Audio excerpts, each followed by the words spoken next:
मुटु भारी चोट लिएर वेदनाको भारी बोकेर उम्लिएको यो तातो रागत। मुटु भारी चोट लिएर वेदनाको भारी बोकेर उम्लिएको यो तातो रागत। शिरमाथि राखो बाल्दै काँडामाथि हाम फालेर बोकेको यो आक्रोश यो हो प्रतिशोध, यो हो प्रतिशोध, प्रतिशोध, प्रतिशोध, प्रतिशोध।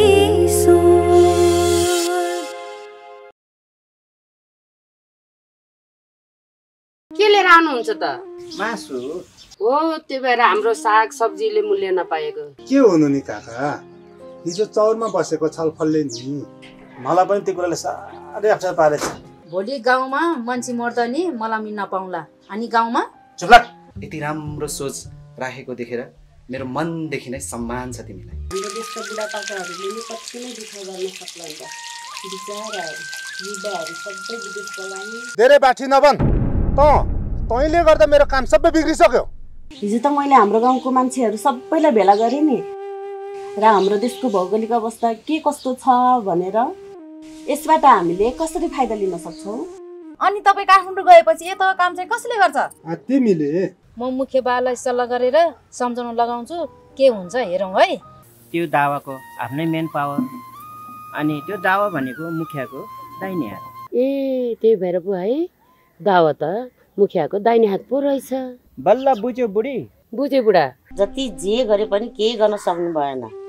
भएको जग्गा सबै गुमाउन पर्यो। त्यो विवेकलाई लिना र बिनाको सङ्गतबाट छुटाउनु पर्यो, सब ठिक हुन्छ। मास्टर एउटा कुरा सुन, दावा मेरो मान्छे हो, उसले गाउँलेलाई भलो गर्नु खोजेछ, तर उसले कसरी को भलो गरे? तपाईँले बोलाउनु भएकोमा धन्यवाद। म अलिकति भारीमा काम छ, म हिँडेँ। हस् मुखिया बा, म लागेँ।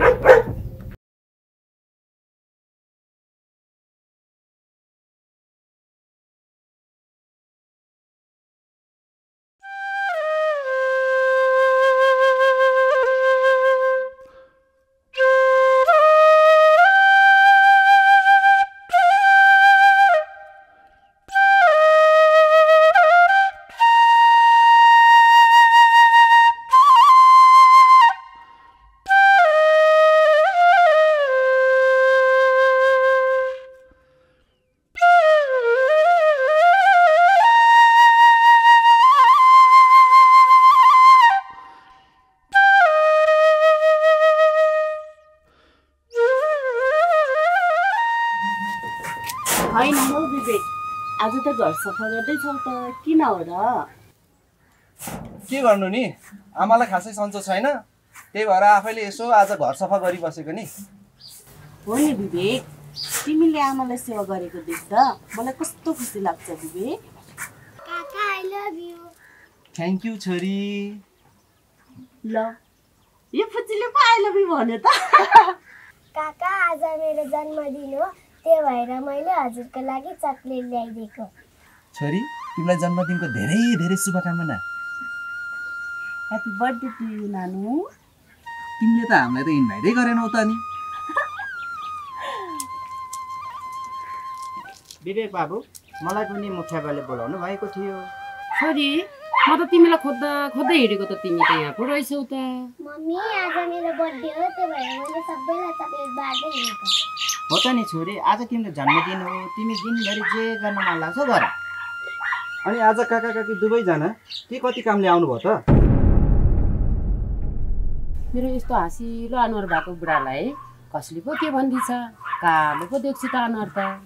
कसले के भन्नु नि, त्यो मुखिया बाको कुरा सुनेर नि। अनि तपाईँले के भन्नुभयो त बुढा? के भन्नु नि, मलाई तपाईँको प्रस्ताव मन परेन, मुखैमा भन्थे। मेरो पनि यो गाउँको इज्जतको सवाल छ, अनि यो गाउँलेले सबैले मलाई विश्वास गर्छ। ठिक हो बुढा, तपाईँको कुरा कस्तो पापी मन है। यी गरिब कामलेहरूको रगत चुसेर सब आफ्नो बनाउन खोज्ने। मलाई त दिक्क लाएर आउँछ सोध्दा पनि। भोलिको दिनमा छोराछोरीहरूलाई यही कुरा सिकाउने हो त? के थाहा, उनीहरूसँग पैसा डन्नै छन्। भोलि पैसा खर्च गरेर आफ्नो छोराछोरीलाई अमेरिका, युके, अस्ट्रेलिया पठाउँछन्। उनीहरूलाई हाम्रो देशको के मतलब? भोलि उनीहरू उतै घरजम गएर बस्छ। त्यही त है बुढा, विदेश गएपछि आफ्नो मातृभूमिलाई सबैले बिर्सन्छ। उता सुख विलास गरेर यता आफ्नो बुबा आमा घर परिवारलाई कुनै मतलब राख्दैन।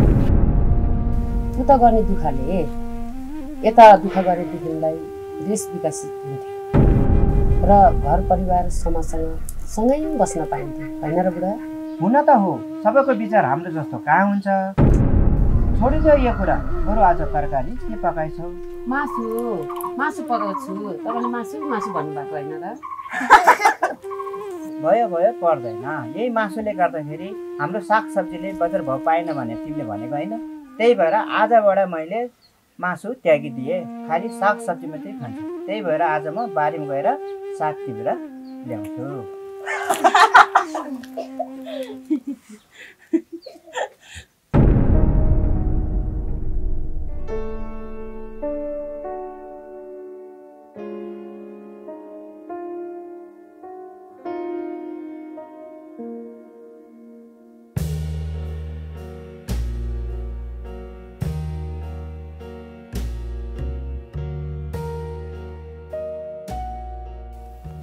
साइली दिदी कता हिँड्नुभयो नि? कता हुनु नानी, त्यो खेततिर त हो नि। नाति काम गरिरहेछ, नातिलाई खाजा पुर्याउनु हिँडेको। अनि दिदी खेततिर काम गरेर नातिको कमाइ चाहिँ कति हुन्छ नि? खै नानी, कति नै हुन्छ र। बरु मैले भनेको मान्नुहोस्, उता मेरो बुढाले काठमाडौँमा मेन पावर खोल्नु भएको छ। राम्रो कामको डिमान्ड आएको छ रे। महिनाको 1 लाख कमाइ पनि हुन्छ रे। बेलैमा विचार गर्नुहोस् है दिदी। आमामा, 1 लाख? तर विदेश पठाउनलाई पैसा त छैन नानी, कति पो खर्च लाग्ने हो। पैसाको केही चिन्ता नलिनुहोस्, म मेरो बुढालाई भनेर सब कुरा मिलाउँछु। उता मुखियालाई भेटेर पैसाको कारोबार मिलाए भइहाल्यो नि। त्यही त नि नानी, यहाँ बसेर केही होला जस्तो छैन। म नि नातिलाई विदेशै पठाउने विचार गरिरहेको छु नानी। ल, तपाईँको राम्रो विचार। मुखियासँग भेटेर मसँग सल्लाह गर्न आउनु है।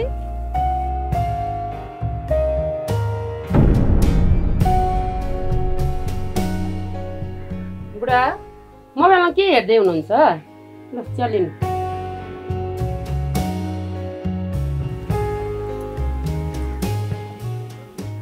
ए बुढी, सुन त, त्यो दाउको बुढीले सबै गाउँलेलाई बहकाउँदैछ अरे त। सबैको छोराछोरीलाई विदेश पठाउँ, त्यहाँ त डलर कमाइ हुन्छ अरे भनेर प्रलोभन देखाउँदैछ अरे त। हो त बुढा, बिबेको आमालाई, त्यो साइली दिदीलाई, बाटोमा भेटेको सबैजनालाई त्यसै भन्दै हिँड्छिन् रे। त्यही त, एक त मुखिया, अर्को दावा, यी दुई मिलेर यो गाउँलाई खोक्रो बनाउने भयो। बुढा, खै हामीले केही गर्न सक्दैनौँ र? खै के गर्ने, एकचोटि गाउँ घुमेर सबैलाई सम्झाउँछु, मान्छ कि मान्दैन हेरौँ। ल बुढा, सबैलाई राम्रोसँग सम्झाइदिनु है। ल हुन्छ बुढी।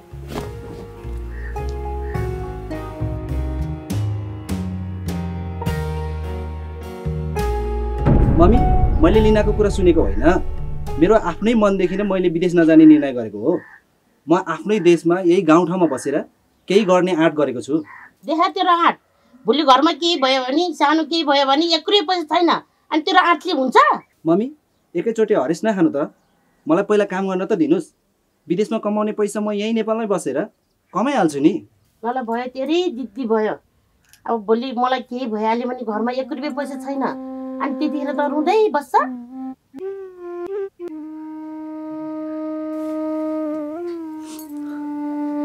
मम्मी, तपाईँ के भन्दै हुनुहुन्छ? झुकिएर पनि यस्तो कुरा नगर्नु है। तपाईँ बाहेक यो संसार मेरो को छ र? म तपाईँलाई केही पनि हुन दिन्न।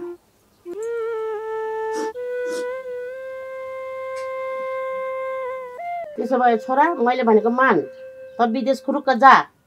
म दावा काकालाई भेटेर कुरा गर्छु।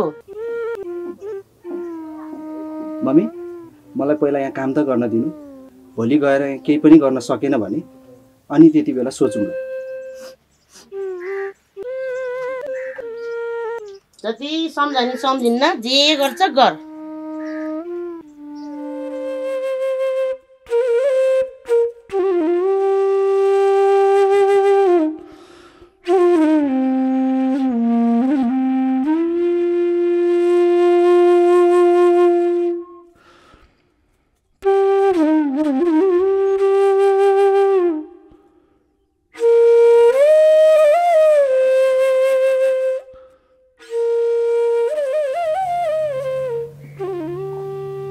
नमस्कार दिदी। नमस्कार बाबु, नमस्कार। सन्चै हुनुहुन्छ?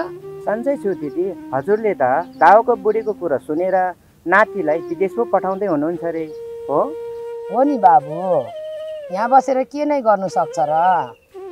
दुई छा खानलाई नि दाउ दाउ, गाउँघरमा पैसाको जहिले पनि अभाव। कमसेकम विदेश गयो भने त डलर त कमाएर पठाउला कि। त्यस्तो होइन दिदी, तिनीहरूले 2-4 पैसा फाइदाको लागि तपाईँहरू जस्तो सोझो साझा गाउँलेलाई फकाउने हो। भोलि तपाईँको नाति विदेश गएर कति दुःख शास्ति पाउँछ। भोलि एयरपोर्टमा तपाईँको नाति बाकसमा आउँदा के तपाईँले हेर्न सक्नुहुन्छ? के भन्नुभएको मास्टर? त्यस्तो पनि हुन्छ त? ला दिदी, त्यत्रो मोबाइल, पत्रिका, टेलिभिजनमा सुनिरहेको छ त विदेश जाँदाको परिणाम के हुन्छ भनेर। कतै गोली हानाहान, कतै लुटपाट, कतै तलब नपाएर, खाना नपाएर बाटोमा अल्पत्र भएर सुतिरहेको छ। यसको त कति म व्यस्तै गर्नै सक्दैन। त्यही पनि मान्छेलाई विदेश जान सबैलाई हतारै छ है दिदी। हुनु पनि ठिक भन्यो मास्टर। यता पनि के छ र, केही काम छैन? ला दिदी, हजुरको त्यत्रो जग्गा जमिन छ, त्यसमा नातिले परिश्रम गर्यो भने विदेशमा कमाउने पैसा यहीँ कमाइहाल्छ नि। हो त बाबु, म नातिसँग सल्लाह गर्छु है। हस् त दिदी, मन लाग्यो। हस् त बाबु।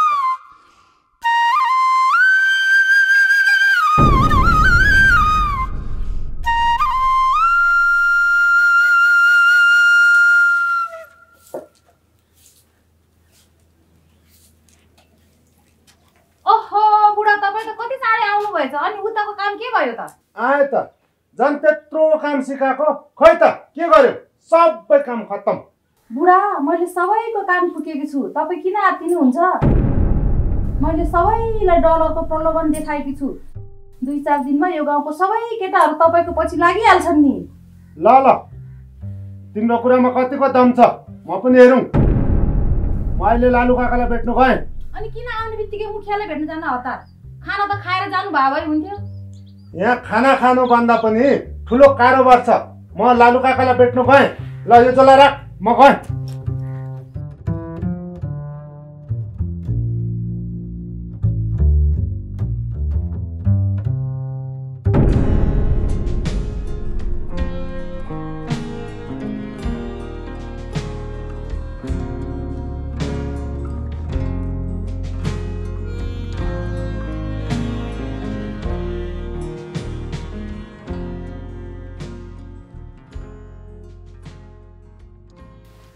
मम्मी, आज हजुरलाई कति राम्री देखेको। आहा, भोदेर नपुर्का, सधैँ बुढी बुढी भन्छ। म बुढी पनि भइसक्यो अब त। तपाईँ बुढी रे? तपाईँ त तरुणी हुनुहुन्छ त। हेर्न कता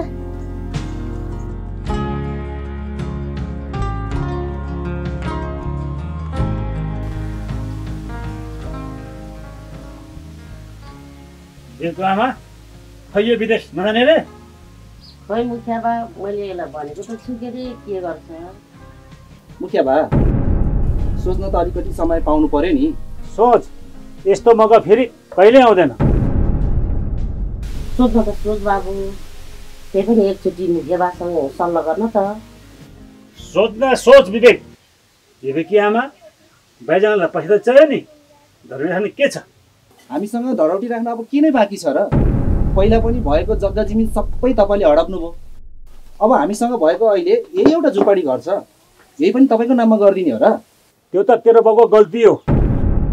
तेरो बाउले बिहा तिर्न नसकेर त्यो जग्गा जमिन सबै मेरो नाममा आएको। मेरो के गल्ती? मेरो छोराको भविष्य बन्छ भने म यो घर राख्न पनि तयारै छु। सोच विवेकी आमा, विवेकले डलर कमाएपछि यस्ता झुपडी त कति बन्छ कति बन्छ। अनि विदेशमा महिनाको कति तलब आउँछ? महिनाको 1 लाख। सोच, तिमीले यहाँ बसेर कमाउँछ त? 1 लाखले यत्रो पैसा आउँछ? मेरो छोराको भविष्य बन्छ भने म यो घर राख्न पनि तयार छु। ल, दिदीलाई बाहिर जाने पैसा म दिने भए तिमीहरू तयार भौ। ल, म गएँ है।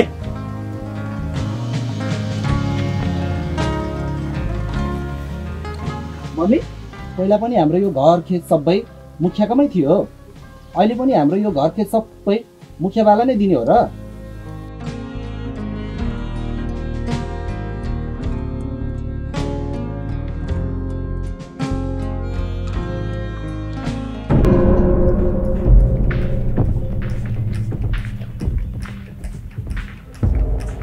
नमस्ते लालु काका।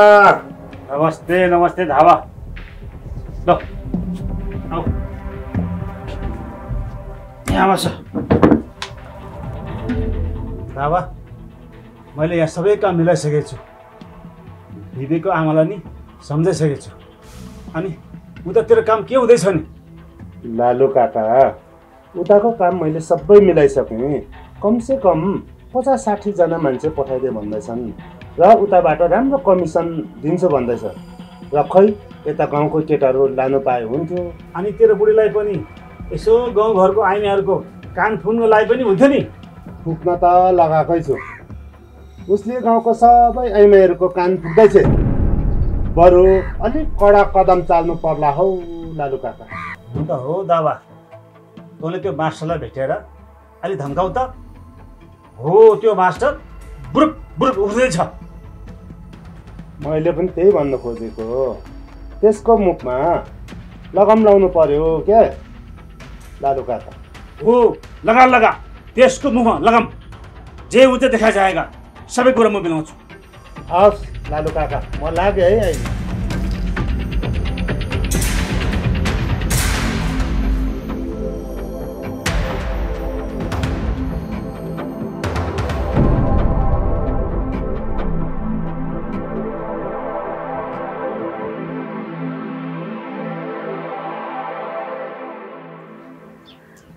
ओहो विवेक, के गर्दैछौ? ओहो काका, नमस्कार। नमस्कार नमस्कार। के हुनु काका, यसो घरहरू यसो सरसफाइ गर्दै बसेको नि। अनि मुखियाले त भन्दै थियो तिमी विदेश जान्छौ भनेर सोच्दै थियो अरे। र मुखियाले पैसा पनि लगाइदिन्छु भनेछ। गए हुन्न र? जान त हुन्थ्यो काका। पहिला पनि बाउको जग्गा जमिन सबै मुखियाले नै राखेको छ। अब यही एउटा झुपडी छ, यही पनि राखेर जाने हो काका? हेर, विदेश गएपछि जग्गा जमिन यस्ता झुपडीहरू कति भन्छन् कति भन्छन्। डलरै डलर छापेपछि आफै विचार गर त। काका, हुन त हो, सम्पत्तिको नाममा यही एउटा छाप्रो छ। यो पनि बिग्रियो भने? बाबु, त्यस्तो कुरा नसोच। जहिले पोजिटिभ सोच। त्यस्तो कुराहरू सबै मिलिहाल्छ, बुझ्यौ? बुझ्न त बुझेँ काका, त्यही पनि। धेरै नसोच। आमाको लागि पनि केही सोचेको छौ? र भोलि आमालाई केही भइहाले पैसा छ? छैन काका। हो, राम्रोसँग विचार गर। ल, म गएँ। हस् काका। ल, नमस्ते।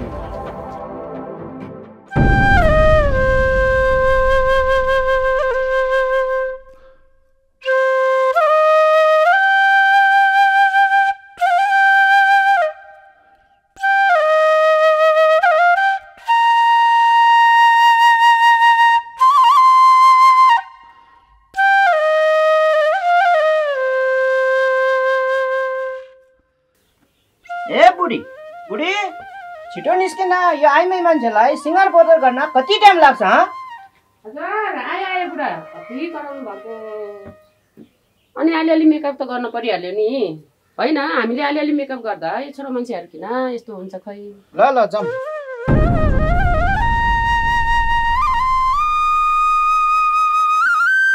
होइन, नमस्ते मास्टर साहब। नमस्ते। होइन, बुढाबुढी कता जानु लाग्नुभयो? जता गयो नि दावा भाइ, तपाईँलाई के को खाँचो? खाँचो होइन बाउजू, मास्टर मेरो पछाडि लागेर मेरो सबै काम बिगार्नु खोज्दैछ। उता मुखिया बा पनि मास्टरसँग यस्तो रिसाइराख्नु भएको छ। र यसको परिणाम भोलि के हुन्छ सोच्नु भएको छ? सोचेको छु दावा भाइ, हामीले धेरै धम्काउनु पर्दैन। हाम्रो हिफाजत कसरी गर्नुपर्छ हामीलाई थाहा छ। ल ल मास्टर, अलि सोच विचार गरेर हिँड्नु। तपाईँको पनि छोरी छ, त्यो छोरीलाई भोलि केही भइहाल्यो भने नकर दावा, मेरो छोरीलाई भोलि केही गरिस् भने तँलाई छोड्नेवाला छैन। मैले त केही गर्दैन बाउजू, भोलि आफै देख्छ। म गएँ, विचार गर्नुहोस्। बुढा तिमीहरूले के पो गर्ने हो? छोरीको कुरामा हामीलाई धम्काउँदै छ त। गर्न के सक्छ र बुढी? देशमा न्याय कानुन छ, पुलिस प्रशासन छ। हामीलाई धम्काएको मात्रै हो, डर त तिनीहरूलाई पनि छ नि। ल हिँडा, ढिलो भयो, धेरै नडर।